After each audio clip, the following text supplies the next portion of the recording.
Tonight, we're hearing directly from Indianapolis Mayor Joe Hoget for the first time since the City-County Council suggested some changes to Indy's curfew for kids. That follows a deadly mass shooting downtown over the weekend. 2 teens died, 5 more young people injured. Emily Longnecker joins us live from downtown with a look at what the mayor had to say about that today. Emily. Ann and Felicia, the mayor said that the city is trying to use stricter curfew hours as a way to maintain stability here downtown. This past weekend, though, stability was hard to find.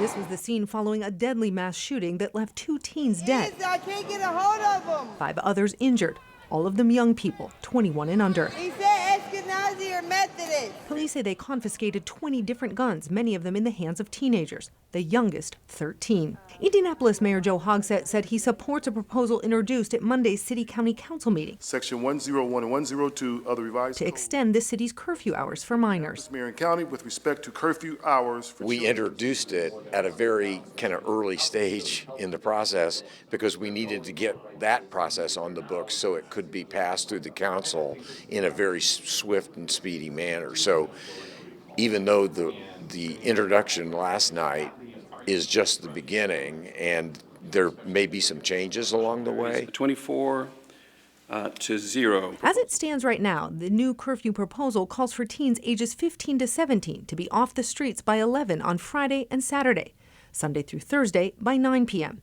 For anyone 14 years or younger, the proposal sets a 9 p.m. curfew, 7 days a week. IMPD Chief Chris Bailey issued a statement on the proposal calling the extended curfew hours a tool to save lives, not ruin fun. The Indianapolis FOP called the proposal window dressing on a sinking ship, expressing concern that the move was too little too late from politicians in charge. The mayor said the city wants to get the new curfew hours in place as soon as possible. There are several big events planned for the city in the coming weeks, including the WNBA All-Star Weekend and Indiana Black Expo's summer celebration. I think that we will be pulling out all stops, that IMPD and the state police, who have, again, willingly offered their support. I believe that we'll have a safe downtown and people should be comfortable coming downtown and enjoying all of the things that downtown has to offer.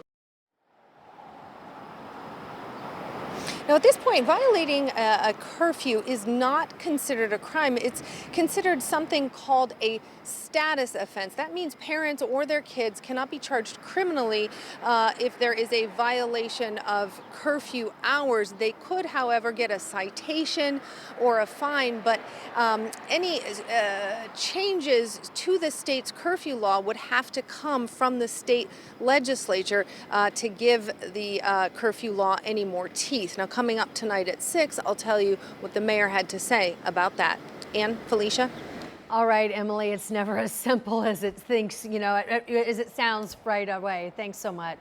You want to make a change, but there's always a process and approvals. So right now there are 4 teens that are facing charges and various accusations after that mass shooting over the weekend. The Marion County prosecutor, however, is telling us that 2 of those cases are not directly related to it. However, they're continuing to investigate if other 2 cases are connected to that mass shooting. We'll keep an eye on it and let you know what we learn.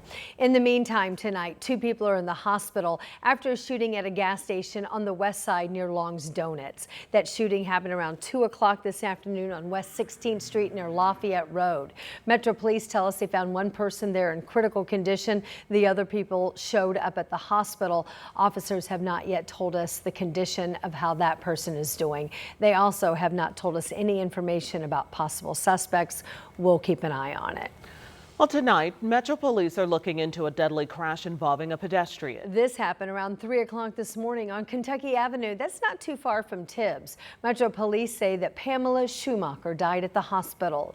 We're told the driver did stay at the scene, according to police. Police also telling us they talked to us about how dark that stretch of Kentucky Avenue can be. And activists are saying pedestrians and cyclists need to wear light-colored clothing and carry lights if possible. Upland Cycling is a local bike team, and one of their former teammates was just hit and killed in a cycling incident in North Carolina.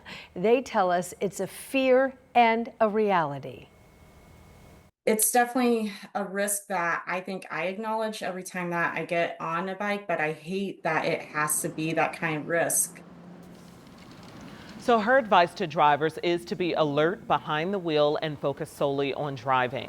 According to Indy Pedestrian Safety Crisis, drivers have hit 366 pedestrians and cyclists so far this year.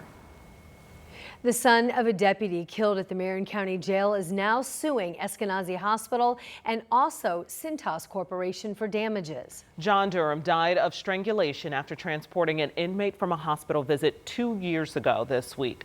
Rich Nye is here to explain why the lawsuit targets these other companies as well. So the family of Deputy John Durm Sr. first tried to sue the Marion County Sheriff's Office and these companies in federal court, and that suit was dismissed. The federal judge ruled Deputy Durm's family could not sue his employer because the job included inherent risk and danger. 2 years ago, Deputy Durm was strangled in the Sally Port of the jail after returning inmate Orlando Mitchell from a checkup at Eskenazi Hospital. The attack was captured here on security video. The new lawsuit says Eskenazi Hospital security officers failed to restrain Mitchell properly after a scuffle during his medical appointment. The inmate here certainly was one of the main causes, but it doesn't mean there weren't other causes that could have prevented the death.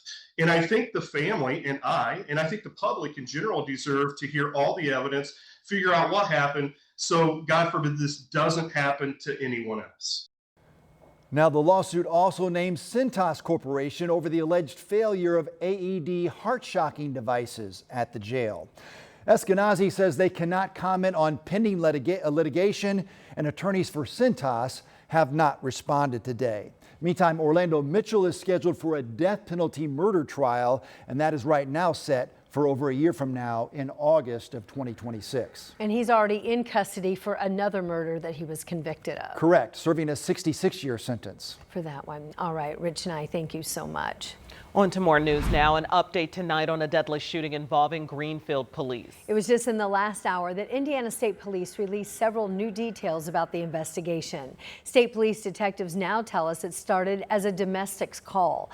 Officers said 54-year-old Ted Fiesel answered the door when they arrived, but then quickly closed it.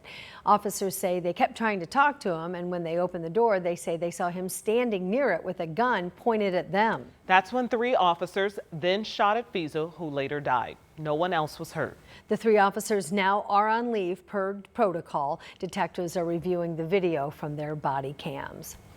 New billboards across Marion County are meant to bring attention to the detainment of undocumented immigrants in Indy. Live Free Indiana paid for those signs, and we got to check one out on Lafayette Road today. We want to show it to you. It says, "Fund our future.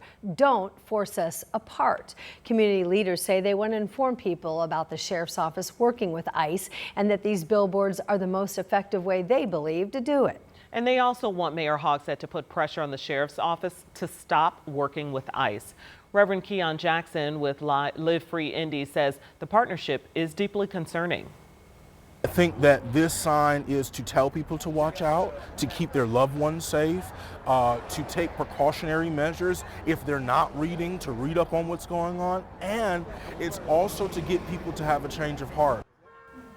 13 News reached out to the Marion County Sheriff's Office in response to these new billboards, but they did not respond.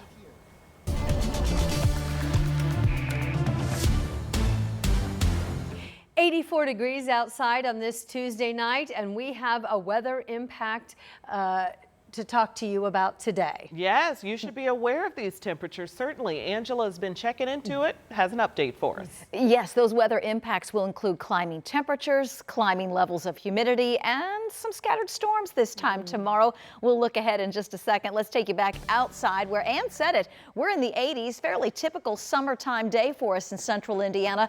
86 degrees in Carmel. We have 85 Morris Reservoir, 84 Greensburg, and 87 degrees in Crawfordsville. What can you expect this evening if you are coming downtown? Can't beat Dollar Men unite at Victory Field. It's going to be warm for that 7:05 first pitch, but not too muggy. It is a noon tip for the fever tomorrow at Gainbridge Fieldhouse. We'll be dodging a few showers and thunderstorms throughout the day Wednesday. What we're tracking is a complex near St. Louis into the central sections of Illinois. Forecasting this to fall apart as it moves our way over the next couple of hours. You can see that happen between now and 10 p.m. Can't rule out a downpour or a rumble of thunder south and west. We all get a storm chance tomorrow. That forecast in a few minutes.